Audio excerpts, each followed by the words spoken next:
Hey YouTubers, doing a 2010 Ford Flex transmission removal. Um, you would want to remove the housing for the intake, the air intake. It's 2/8 bolts right here, right here. You got the bracket right here, the bracket for the battery, which is I believe right here, right here. Those are I believe 13s or 10s. Um, so far that's done. I just connected the linkage for the gears. Might want to be careful with that because it's plastic. The way you remove it is it slides out this way, so just you get a small flathead and just press go in there and press on it upwards slowly and slide it to the side and it slides out. uh, then you want to flush out your radiator. There's a 19 plastic bolt, uh, the driver's side. So right here, I don't know if you guys can see it. It's right there. You do that. Then you want to remove your hoses and your housing for the coolant right here.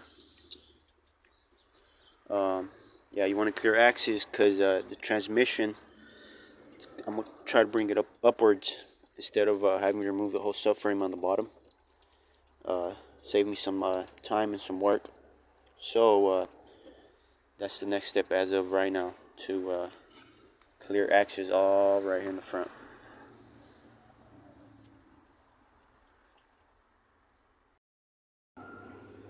Alright, as you all can see, I just removed it. This is what it looks like. It's three 8mm bolts. It's 2 on the bottom and 1 on top. This goes like this. So that's what you do to remove it. And the hoses. Take note, I removed the sensor right here that's stuck to the head. I believe that's the camshaft sensor, so correct me if I'm wrong, but I'm removing it to avoid damage to it in case I accidentally hit it or break it. I want to avoid that, so that's why I removed it. That's an 8mm bolt too. So yeah, the next step is to remove the starter, which is 2 bolts. It's one right there and this one right here. I'm gonna pry on it right here on the bottom to remove this plastic cover on it. And next is the starter. I believe that's a 13 and I want to say a 10 to remove that. Get this out the way. Then forgot to mention this too. You would want to lift this up. Be very careful because it's plastic and you will break it to remove it, to get that out the way. And then remove the whole harness out the way. And I believe that's a 8 down here, a ground. I don't know if you guys can see. It's down there. Where's it at? Yeah, you see it. It's right there. Right. Come on, concentrate. Right there. Remove that 8. Right there. To get this whole harness out the way. So that's the next step. Alright, starter was removed. There was 2 13s. 13 and a 10. And that's what it looks like. So next is to remove this, to move this harness out the way. And I want to remove these lines too, transmission lines right here. That's right here, right here, to clear this out the way so when the transmission comes upwards. Maybe this too. not so sure. I might. I think believes a 10 right here. Down here, it's a 10 millimeter. Just to avoid any damage to it.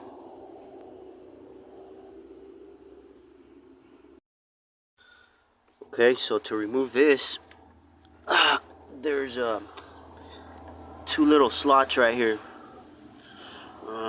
Excuse me. Right here and right here that hold this. So all you do, just push on it, lift it carefully, and then push on the other side and lift it.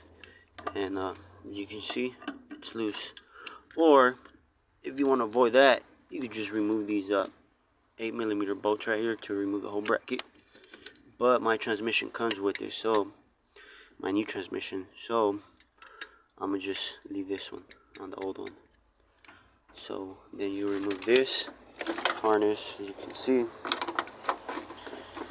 You move it out the way. It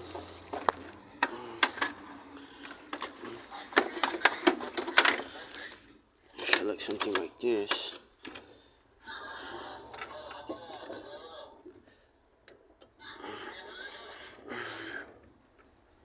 Right there. It's nice and clean. Almost getting ready to pull it out. Pretty simple, guys. Just have faith in yourself, and you could do this, man. So next, I'm gonna remove these lines right here, transmission lines, right here and right here. You might want to put some WD-40 on it to loosen it up in case they're seized, because you wouldn't want to strip it, because then it's a headache to get them out. But yeah, this is the next step right here. This, and I believe it has what's this, a 10? I believe it has a 10 or 11 right here. One right here, and one on the bottom, and this should come right off the transmission.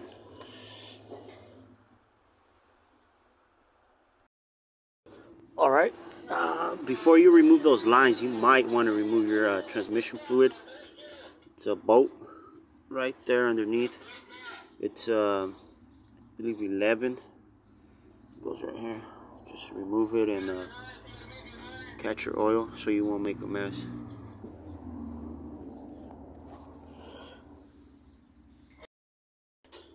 Alright, so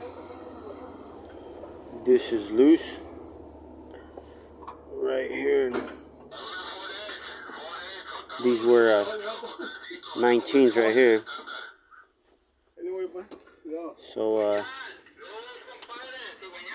next step is to get underneath here and remove this cover right here for to remove the bolts that hold the torque converter. So I'm gonna remove that. Remove this bracket that holds to that, attaches to the manifold. There are these bolts right here, right there, and I believe that's it. Oh yeah. Then after that, remove this transmission mount in the back. Right here, this bolt, that bolt. I think it has another bolt right there. And then after that, I'm gonna get all the bolts that attach the transmission to the motor. So I just finished removing the bolts for the torque converter. It's 3 18 millimeter bolts. So yeah, you gotta hold the crankshaft bolt, which is 18 millimeter too, and rotate it right while you remove these bolts from the flywheel and the torque converter. So next step is to remove all these bolts around the housing. I believe these are I believe they're 16s. 16s or 15s.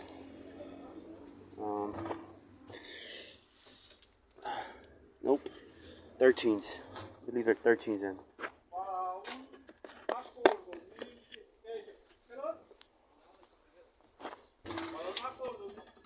Yep, they're 13s. So you remove that one, and just follow your way around till you get most of them. But I'll give you the amount of bolts that hold the transmission as soon as I remove them.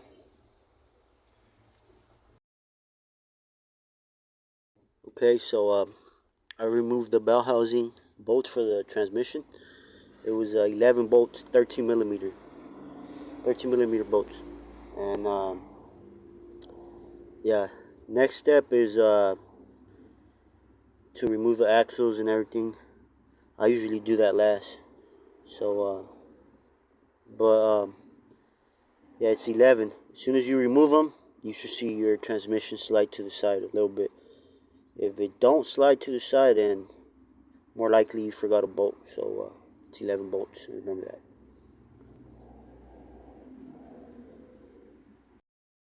Alright, so axle was removed. So was the tie rod and the control arm. So used 21 and 10 to hold. So you do it 21 and a 10. And I was fortunate enough to for the tie rod and the control arm to just come down. Usually you get a tie rod bar and put pressure and it pops it out. So you might have to do that. I was fortunate and I didn't have to do it. So yeah, and there's the axle. So yeah, I believe the other side should be 21 and a 10 also. Alright, so this side is done. Now we gotta loosen up the support for the axle, which is these bolts right there. This one and this one. And this should come down. If it doesn't, then you might want to have to loosen up the bracket for this, and the ones to the engine block, which is this one and that one. So guys, I finally got this transmission out from this flex. Yeah, it was a pain in the ass, man. I actually had to remove the piping for the coolant that goes in between the two heads. I had to remove the intake manifold. So it was 1, 2, 3, 4, 5, 6, 7, 8. It was 8 millimeter bolts to remove the plastic housing, and then there's 4 8 millimeters to remove the fuel rail, and the rest was all 8 millimeters to remove this section of it. It was pretty tight on there. So what I did, got a piece of wood from this wooden hammer. Now I just made leverage right here, lifted it up. Then you remove that piping right there, because that piping is gonna interfere with the transmission coming upwards. If you don't be cautious, you're gonna bend it. You have to buy a new one. That's what happened to me. I was trying to bend it. So you can see right here, look, just trying to bend it. So I just ended up removing it. But proven fact, man. You do not have to remove the subframe to remove the transmission on a 2010 Ford Flex. But another tip, when it's coming upwards, you might want to remove your fan before even removing the transmission, because it's gonna interfere with the transmission right here when it's coming upwards. So remove your fan to give you that slack to push the transmission forward. And there's a cylinder right here actually took a little beating because it hit, but you got to tilt the transmission downwards. So this section right here, this right here could come downwards and then push it forward and they'll slide out. But yeah, it's proven right there, man. Now for installation, it's reverse process, man. When you bring the transmission in, you want to bring it in tilted downwards so it could slide at this point right here. This could slide inwards. Once it's inwards, you lower it, lower it, lower it. Once you pass this, then you can lower it and it'll set. Then you can just drop your transmission.